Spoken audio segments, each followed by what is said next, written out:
We've got some Hey, fresh, new, this young is talent doing FONZI, some and things that I know welcome you to the haven't Content heard is before. Profit podcast. In here, you're gonna get the insights, accountability, and drive to create consistently and increase revenue. You'll hear from top entrepreneurs, creators, and anything and everything you need to know about content.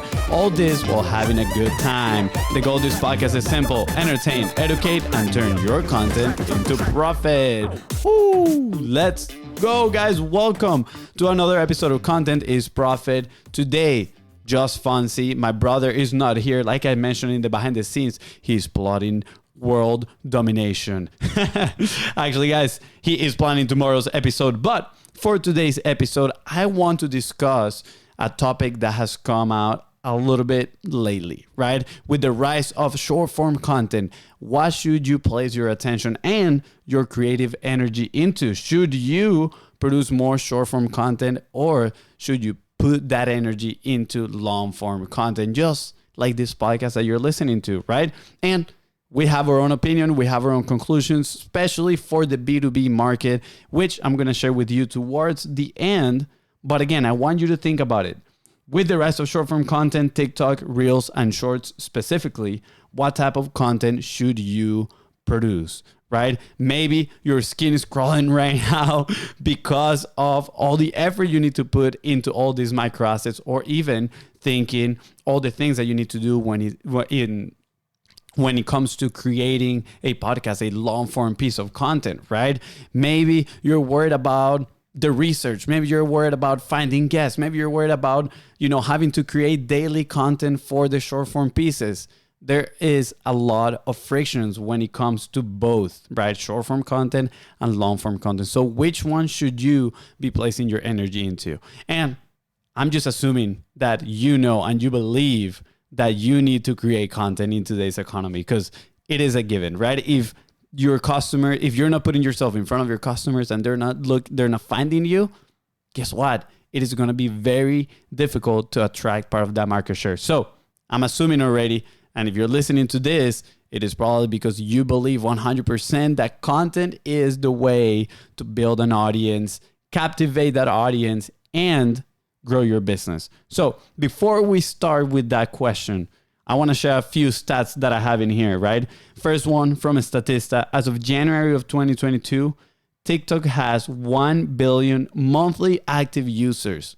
Wow, that is a lot. So for those people that are saying, I don't think my target market is there, think about it again. I'm pretty sure a lot of your target market are still consuming content on TikTok, right? Honestly, and this is a very personal opinion, I think your target market can be found everywhere, right? Now, each social media, they have different purposes, different type of content that you share, which, have a different purpose of connecting with that audience. Now, let's go to the next stat from TechCrunch.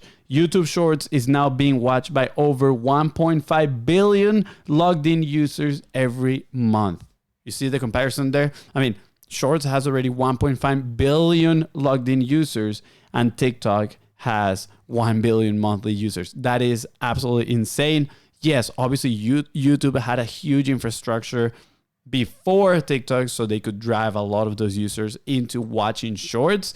And we did an episode on that on YouTube Shorts not too long ago, so make sure you go and check it out. But pretty much YouTube and Shorts are two separate products at the moment. So imagine the value that's going to happen when they connect those two together. I think it's going to be absolutely amazing. Another interesting stat from HubSpot: the people that consume short form content usually spend around 80 minutes per day consuming. Wow, 80 minutes per day. Think about it. Most of this content is about a minute long, right? Let's say it's an average of about a minute long. They probably watch around 80 different pieces of content. Let's say they watch 50 different pieces of content. Are they going to be able to recall your specific piece of content, right? Are you going to be able to catch their attention and move them where you can keep their attention and nurture that relationship? Very interesting. Now, another stat from Convince and Convert. Podcast listeners spend about 7 hours per week on podcast. That is incredible. 7 hours per week listening. That doesn't mean they spend 7 hours per week listening to the same podcast. But guess what? A podcast can be an hour long. So one of those 7 hours can be spent building that relationship with somebody, right?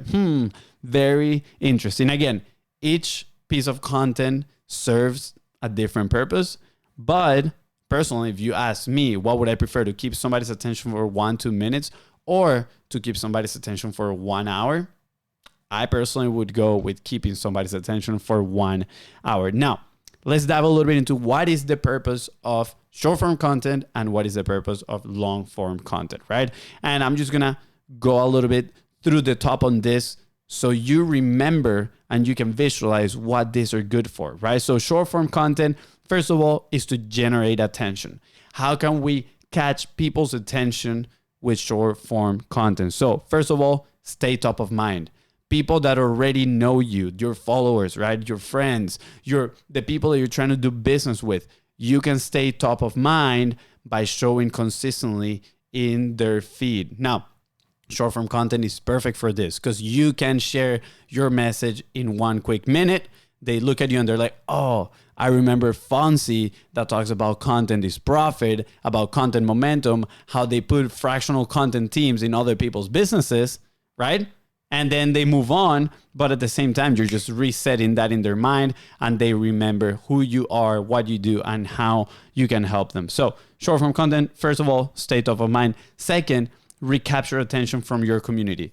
Maybe there's some people that they engage with you, they absolutely loved you, but guess what? They've been bombarded with hundreds of messages every single day from other people around social media. Do you think they're going to remember you?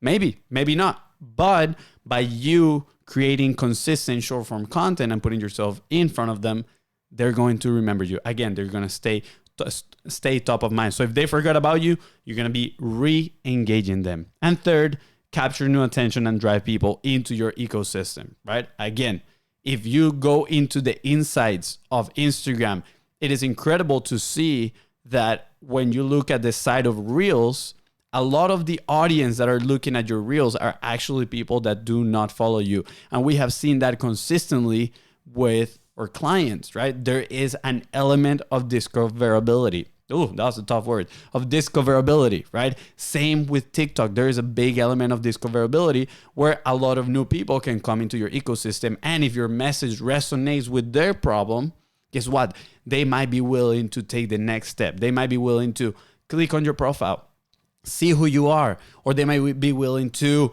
go into your link in bio, maybe even opting into your offer and give you their information, right? And that's when you captivated them and you put them into your ecosystem. So to recap the short form, what is it good for? Stay top of mind, recapture attention from your community, and capture new attention and drive people into your ecosystem. Now, remember, we're talking mostly in the B2B world. Now, what about long form? What is it good for? And I put here relationships. And this is based, yes, some data, some of the clients that we work with, but mostly because of our experience with the podcast and having our guests, right? First of all, long form is going to help you build what we call art, authority, relevancy, and trust, right? I mean, if you share about a very specific topic for, let's say, an hour, you are going to be the authority on it, right? As long as you are, of course, delivering valuable content, relevancy, and then trust. If you have a guest, if people spend 1 hour with you consuming your content, they probably trust you with that source of knowledge, right? They're probably trusting you to learn that new piece of information. Now, second, is great, again, to build relationships from both listeners and collaborators. In our case, when we started the podcast, we focused so hard on building relationships with our guests. We still do, right? Again, it is not a surprise. We've shared this multiple times, but our main focus is to connect with the guests and then explore opportunities in that end. And funny enough, we just came back from Boise, Idaho, and we connected with some incredible entrepreneurs that we've had on the podcast, and we were able to attend some events that if it wasn't for the relationship that we had with them that was built upon long-form content, we wouldn't have that opportunity at all. So again, long-form content is great for building relationships.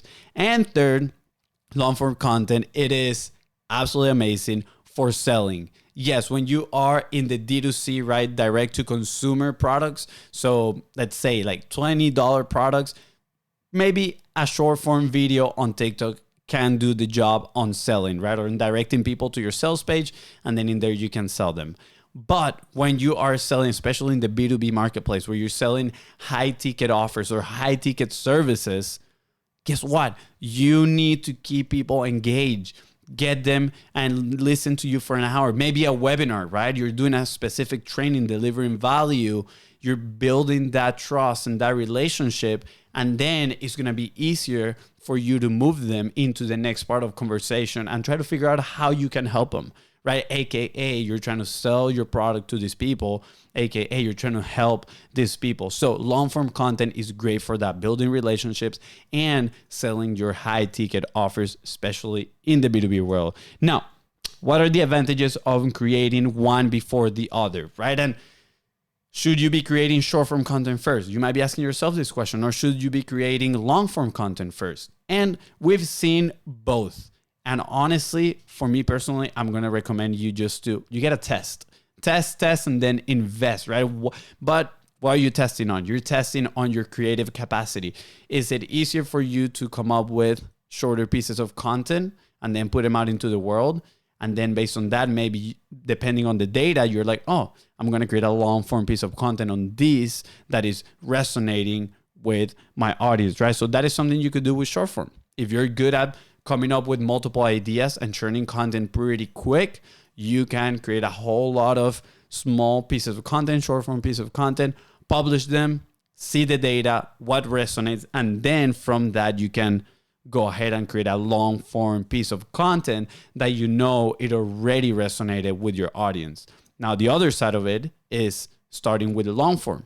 You can start with a long form conversation. In our case, again, was a lot of interviews, and we can do those interviews and then we can multi-purpose that, or designers or video editors come in and they pick the golden boulders and then you put them back into the internet, right? Into other social medias in different formats so people can consume those little snippets, and they serve either as promotion or also as data gathering, because now you're seeing people's reaction, and based on what they're saying, how they're reacting, how they're engaging, you can pick that piece and move it on and create more on what actually resonates, right? So again, the principle is be consistent, create, listen to your audience, what are they liking, and then grab that information and create more of that, whether you do short form content first or whether you do long form content first. Now, what do we recommend? Which one should you do? And we're getting here towards the end of the episode. But first of all, I would recommend you to just do it, right? Pick whichever. If you're not 100% sure, pick whichever calls more your attention and start doing it, right? Start exercising that creative muscle and see if you feel comfortable. Maybe after a while, you're like, you know what? This is draining. This is exhausting. Or I don't have the resources to put in this, and let me go try the next one, right? So first of all, just test. Now, if you are pretty good, if you want to test multiple ideas quick, I would recommend you doing the short form first and then grabbing the data and putting it out. But we know that a lot of you B2B people out here, you don't have the time, you don't have the capacity to put in and create short form content on that consistent basis. So what would you do? And this is what we recommend is have a platform, build a platform like this podcast that you're listening to, where we bring multiple entrepreneurs, multiple people that we can collaborate with. We can build those relationships. And guess what? While you're building those relationships, at the same time, you are developing, you're growing your audience, right? It's a collateral of publishing long form content. So that's what we recommend. Have this platform, because then you can leverage, let's say, that 1 hour every single week that you're sitting down and building that relationship and creating content. You can leverage that to create multiple pieces of content, and then they can go out everywhere around social media, right? Whatever you want to be, which again, by the numbers, people are everywhere at the end of the day, right? So what is your preferred platform? So that it is for today, short form versus long form content. I'm curious, let me know what it is that you prefer, short form content or long form content. And If you need help with developing your six-figure platform, which is this that you're looking right now, right? A platform where you can bring the people that you want to help and that you want to connect with. Maybe you just want them to be part of your network, because you know what they say, your network is your net worth. And if we want to increase our net worth, we need to connect with cooler people and become more friends, right? And then you can potentially explore those opportunities on whether you can help them or help people in their audience. So if you need help developing those systems, putting them together and growing your six-figure platform, make sure you reach out at BIZBROS Co on Facebook and Instagram, and I'll see you on the next one. Thank you so much, guys. If you enjoyed today's episode, make sure you subscribe to the podcast, Content is Profit, in your favorite podcasting platform. And if I help you move one step closer towards your goal, please don't forget to share this episode with somebody else and leave a 5-star review. See ya.